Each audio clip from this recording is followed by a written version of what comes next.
Hi అండి, అందరికీ నమస్తే. ఈరోజు క్యాప్సికమ్ ఏ విధంగా చేసుకోవాలో చూద్దాము. ఒక ఆనియన్, 4 టమాటా పళ్ళు తీసుకొని ఈ విధంగా సన్నగా కట్ చేసుకొని పక్కకు పెట్టుకోవాలి. కట్ చేసుకొని పక్కకు పెట్టుకున్న వాటిని మనం రీల్స్ ఒకసారి చూద్దాము ఎలా ఉంటుందని. మన జెండా వందనం గుర్తుకొచ్చింది కదా, ఈ విధంగా పెట్టుకున్న తర్వాత బాగా అనిపించింది. ఒక గిన్నె పెట్టి అందులో నూనె, జీలకర్ర ఆవాలు, టమాటా పళ్ళు, ఆనియన్స్, అల్లం వేసి మగ్గించుకోవాలండి. ఒక 2 నిమిషాలు మగ్గించి పక్కకు పెట్టిన తర్వాత ఇందులోకి పసుపు, ఉప్పు వేసి మగ్గించుకోవాలి. క్యాప్సికమ్ అనేది చాలా మంచిదండి, హెల్త్ బెనిఫిట్స్ చాలా ఉన్నాయి. క్యాప్సికము కంటి చూపు మెరుగుపడుతుంది, బరువు తగ్గడానికి ఉపయోగపడుతుంది, కొవ్వు అనేది తగ్గించుకోవచ్చు.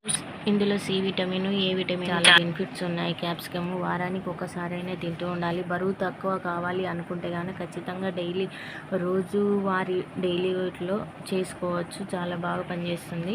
క్యాప్సికమ్ కట్ చేసుకునేటివి మగ్గిన తర్వాత ఒక 2 నిమిషాల తర్వాత వేసి అన్నీ కలిపి పెట్టుకోవాలి. ఇందులోకి మనకు కారం వేసుకోవాల్సిన అవసరం లేదు. తినాలనుకుంటే కారం ఎక్కువ కావాలనుకుంటే వేసుకోవచ్చు. కొంచెం కొబ్బరి, ధనియాల పొడి, గరం మసాలా వేసి మగ్గించుకోవాలండి. రొట్టెలోకి, చపాతీలోకి చాలా టేస్ట్గా ఉంటుంది. థ్యాంక్ యూ సో మచ్ అండి. ఈ విధంగా ఉంటుంది.